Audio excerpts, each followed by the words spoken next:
Huge thank you from me for the very positive response on the last animal video that I did.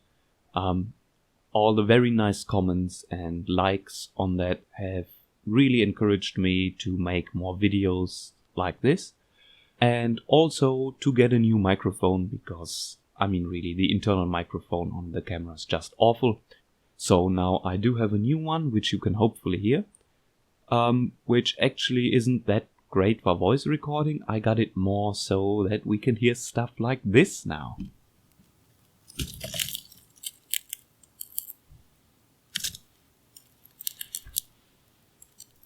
Nice and crunchy. Anyway, the actual topic of the video.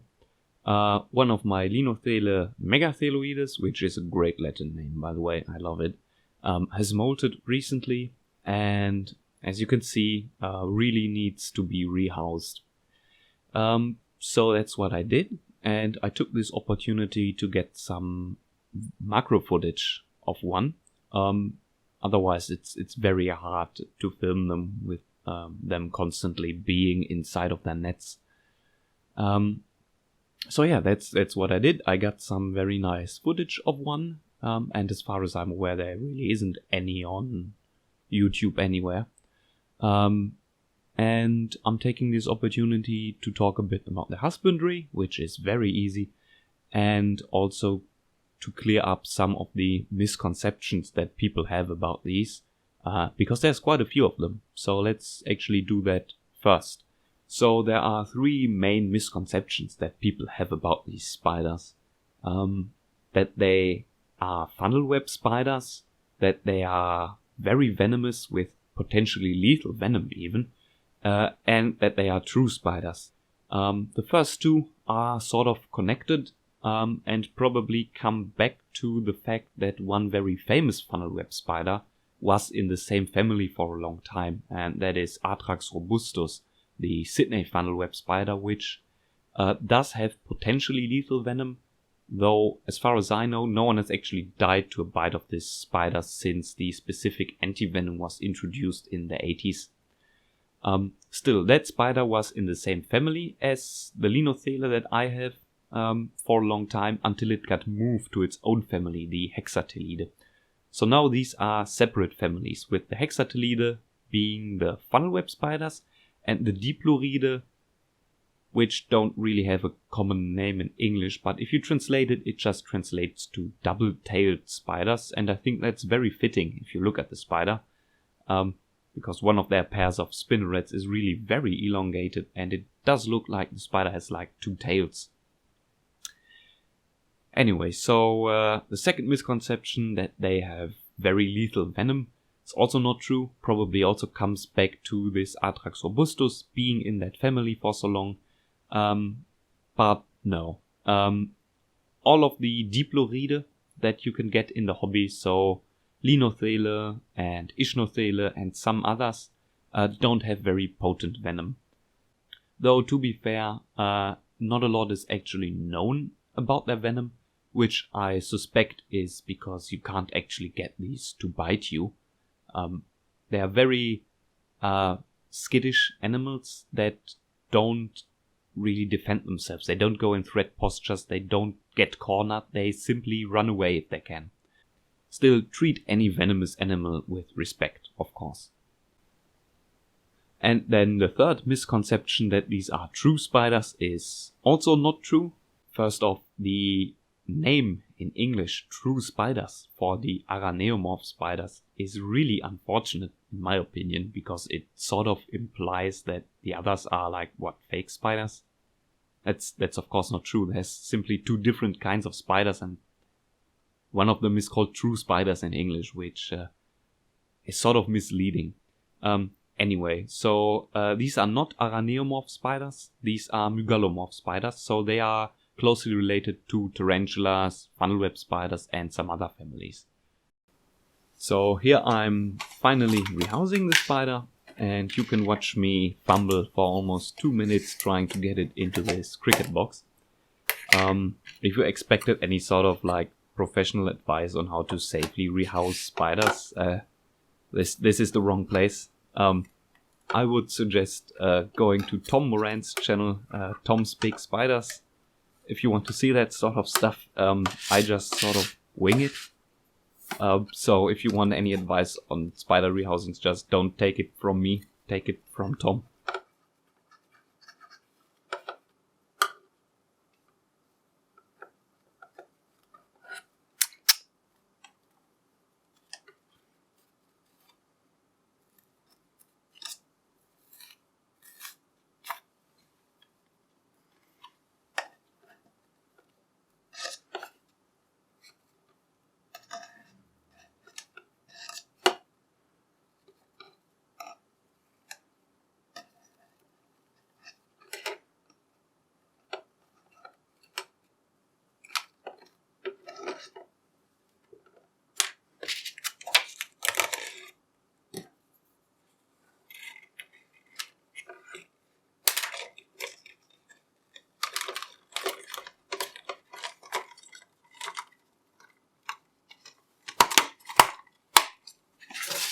Okay, and there we are. So this is the new enclosure for the spider, which is just a 5.8 liter Braplast box with just a little bit of substrate in there. And they don't even really need substrate. It's only in there so I have something to put the sticks into. They don't dig and they don't even sit on the substrate once they're done webbing. They will sit in their own web above it. So all they really need is a few sticks to attach their web to and they're happy. You don't have to bother with a water bowl or a hide, because those are also just going to get covered in web and they don't use them. You will also notice there's no ventilation holes in the side, and that is because they also use these as anchor points for webbing, so they're just gonna get covered anyway. Instead here I have made the lid with mesh in it, and that's much harder for them to completely cover up with web, so that allows at least for some ventilation.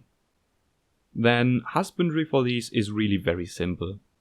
Temperature wise, I just keep them at room temperature, so 20 to 25 degrees Celsius, which is like 70 to 80 Fahrenheit. Humidity, I don't care. I just spray their net every few days with water. About every 3 to 5 days I spray some water on there very lightly. And once it evaporates, I just wait a few days and then I do it again so they can drink. Food. They eat everything that moves, that falls into their web, though they do seem to prefer to eat smaller stuff, so don't give them too big of a prey item. They do eat quite a lot, actually, and they grow pretty fast, and they also get pretty big, at least this species. Linothele megatheloides gets about 10 to 12 centimeter leg span as adults, which is like 4 to a bit under 5 inches. So I'm probably gonna have to rehouse this one again, and pretty soon too, because they do grow quickly. Should you get one of these? In my opinion, yes, totally, but only if you have experience with other fast spiders, so like fast arboreal tarantulas, because these are really very quick, faster than tarantulas, I would say. Their venom isn't that strong, so there's no worries there, but this is a spider that could escape easily if you're inexperienced with fast spiders. If you do have some experience with like fast arboreal tarantulas though, I would definitely recommend getting one of these. They're very pretty. In real life the camera doesn't really bring it across, but they have this beautiful gold shine, and as they get bigger their legs turn this very dark blue to purple metallic color too. They grow quickly, they eat a whole lot, they are very vicious and fast in taking down prey, and they're just fun to watch. Also, their webbing is like completely insane. This box that I just set up, it's gonna be covered in web the next day. Like over just one night, this spider is gonna completely fill this with webbing. And I'm not exaggerating, I'm just gonna show you footage of the next day. What it looked like just not even 24 hours later. So yeah, as you can see, completely covered up just in one day, and over time this is just going to get denser and denser and denser until you can't even really look through this anymore. And I can show you that in the old box. Here I'm trying to pull some of this stuff apart, and it's so dense and it's actually quite hard to pull apart. It's really strong. So yeah, that's also something that's quite unique about them. And I definitely recommend anyone that's into tarantulas, has a bit of experience with faster spiders, to get one of these, because they're great fun and they look amazing. Okay, so finally a few updates at the end of the video. First off, babies! And a lot of them. Yes, the egg of the Heteropoda boii female has hatched, and now I have a whole lot of these tiny spiders. But look at them. There's so many. This is probably what some people's nightmares look like, but I think they're cute. The very proud mother is in this very temporary enclosure here to the side. Actually, now that she's out there and she's finally eating again, I mean, look how thin she was right after I put her in there. She hasn't eaten the whole time she had that egg sac. So here's some feeding footage of her. And you can see she was very hungry. Other updates. A lot of people have asked me about the Metallyticus splendidus babies that I have. And if I'm going to sell and ship them. And the answer is yes, and I'm now getting ready to do that. I will probably put an ad up on terroristic.com this week. Just search for Metallyticus and you will find my offer.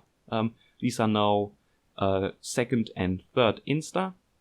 And I really didn't want to sell them earlier because they are very, very fragile, and I was afraid they wouldn't handle shipping very well. So you get a very rare and expensive mantis and they all arrive dead, right? So that wouldn't be good. So I waited a bit, and now I'm a bit more confident that they will get through shipping without problems.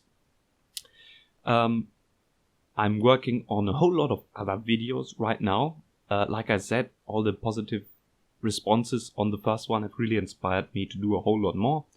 I'm working on several videos, one of them about the Cytala horrida, the assassin bugs, because a few people have asked about those as well. How do I keep them? How do you breed them?